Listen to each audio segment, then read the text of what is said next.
There are post-game moments that belong entirely to the sport. The handshakes at home plate. The pitching coach walking back to the dugout with the ball. The manager at the microphone, choosing words carefully, giving credit where credit is due. These are the rituals of baseball. They are expected. They are comfortable. They close the door on one game and quietly open the door to the next. And then there are moments that belong to something else entirely. Something warmer. Something that has nothing to do with standings or statistics or the long arithmetic of a pennant race. Something that reminds the people watching, the ones in the seats, the ones at home, the ones who had already turned off the broadcast and were checking their phones before bed, that the men inside the uniforms are, underneath all of it, still just people.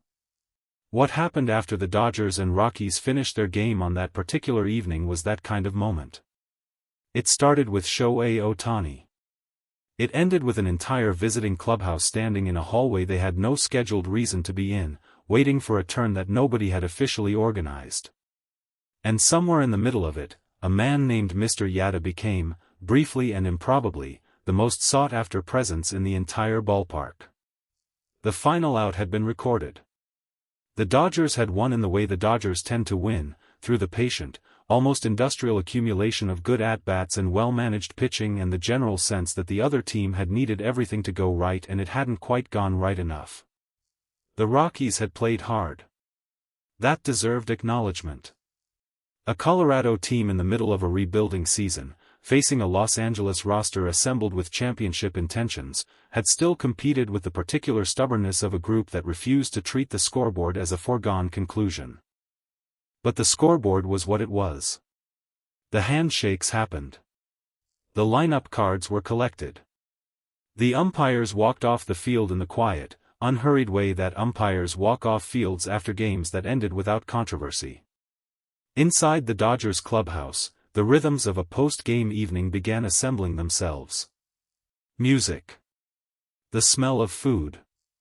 Conversations happening in 3 different languages simultaneously. The organized chaos of 26 men processing a win in 26 slightly different ways. Shohei Ohtani finished his media obligations with the efficiency he brings to everything.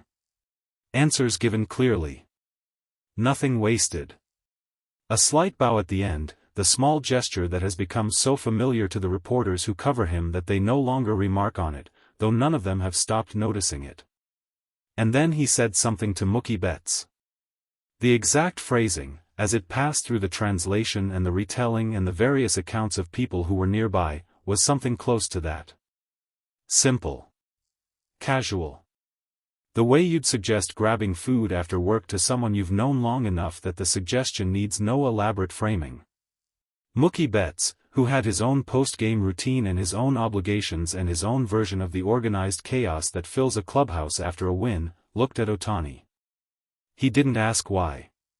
He didn't ask for context or history or a fuller explanation of who Mr. Yatta was and what the visit would involve. People who know Mookie Betts describe him as someone who moves through the world with a particular openness, a willingness to say yes to things before he fully understands them, which has served him well in ways both large and small throughout his career. He said yes. They changed out of their uniforms. They moved through the internal geography of the ballpark, the corridors that fans never see, the hallways that connect the visible world of the game to the invisible world beneath and behind it. And they found their way to where Mr. Yatta was. This requires a brief pause in the story. Because Mr. Yatta is not a coach. He is not a scout or a front office figure or anyone whose name appears in the official organizational directory of the Los Angeles Dodgers. He is something that American baseball culture doesn't have a perfect word for, a figure who exists in the spaces between the formal structures, whose presence in a player's life is personal rather than professional, whose value cannot be quantified in any category that shows up on a contract. Among the Japanese players in the Dodgers organization, and among the staff members who had come to know him through those connections, Mr. Yatta was simply someone who mattered. An older man. A face that suggested a life spent paying close attention to things. The particular quality of presence that belongs to people who have long since stopped needing to perform anything for anyone. Ohtani had known him for some time. The nature of that connection, how it began, what shape it had taken over the years, was not something that had ever been formally explained in any press conference or interview. It existed, as the important connections in a person's life tend to exist, outside the range of questions that reporters think to ask. What was known was that when Ohtani was at this ballpark, he made time for Mr. Yatta. He had done it before. He would do it again.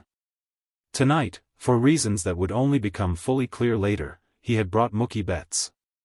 Here is where the story takes the turn that nobody predicted. The Rockies' post-game routines were running parallel to the Dodgers in the way that visiting and home team routines always run parallel, the same building, the same evening. Entirely separate worlds connected only by the corridors between them. One of the Rockies players, whose name circulated in the accounts afterward but who preferred not to be the central figure in someone else's story, had heard something. A fragment. The kind of information that travels through a clubhouse the way all important clubhouse information travels, sideways, informally, through the specific network of people who always seem to know things slightly before everyone else. He had heard that Ohtani was visiting someone. That Mookie was there. That it was not a media appearance or an organized event or anything that had been scheduled on anyone's calendar. He had followed the information to its source. And then, in the way that these things happen when the right combination of curiosity and genuine warmth is in a space, someone else followed him. And then someone else. By the time the gathering had reached its full, improbable size, there were Rockies players standing in a hallway that was technically the wrong hallway for them to be standing in, waiting with the particular patience of people who aren't entirely sure what they're waiting for but have decided it's worth waiting for anyway. The security staff, who had seen many things in the course of their employment at this ballpark, had not previously seen this particular configuration of human beings in this particular location. They allowed it. Mookie Betts described it afterward with the slight bewilderment of someone who had genuinely not known what to expect and had been genuinely surprised by what he found. I walked in there not really knowing the full story, he said. And within about 2 minutes, I understood why Sho wanted me to come. He paused, choosing the next words carefully. Mr. Yatta has this, I don't know how to explain it exactly. He has this way of making you feel like he already knows you. Like the introduction is just a formality. He smiled at the memory of it.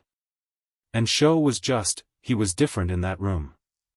Like, you see Sho on the field and he's locked in, he's focused, everything is precise. In that room he was just a person. Laughing.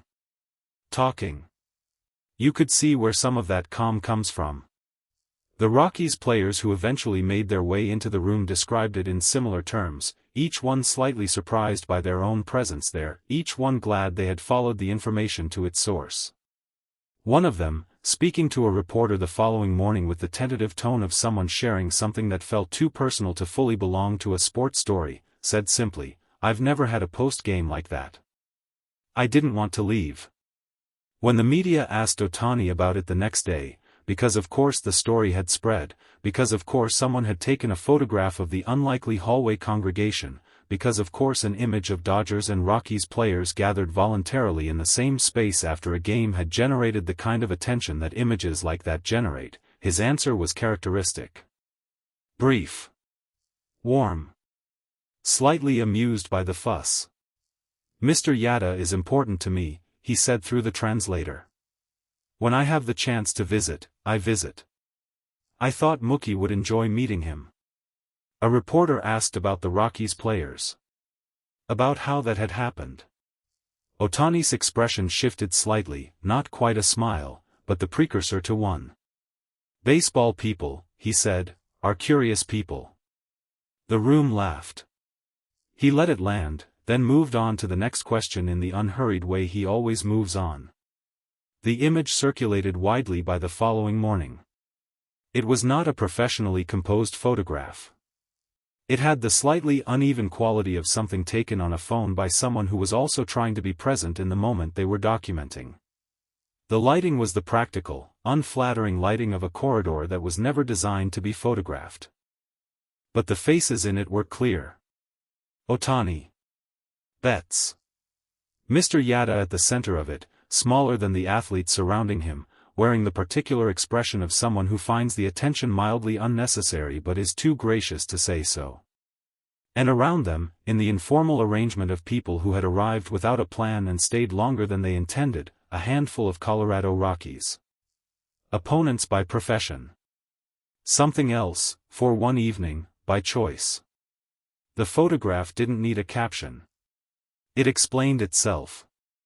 But the caption it received, from a fan account that posted it before most of the sports media had woken up and begun their morning cycle, said something that held up through all the subsequent coverage and commentary and think pieces about what the image meant or didn't mean. It said, "This is what baseball looks like when nobody is keeping score." That was right. That was exactly right. And somewhere in Los Angeles, in whatever quiet space Shohei Ohtani occupies when the games are over and the questions have been answered and the day has finally finished with its demands, he probably already knew it. He had known it before he ever knocked on the door. That was why he had gone.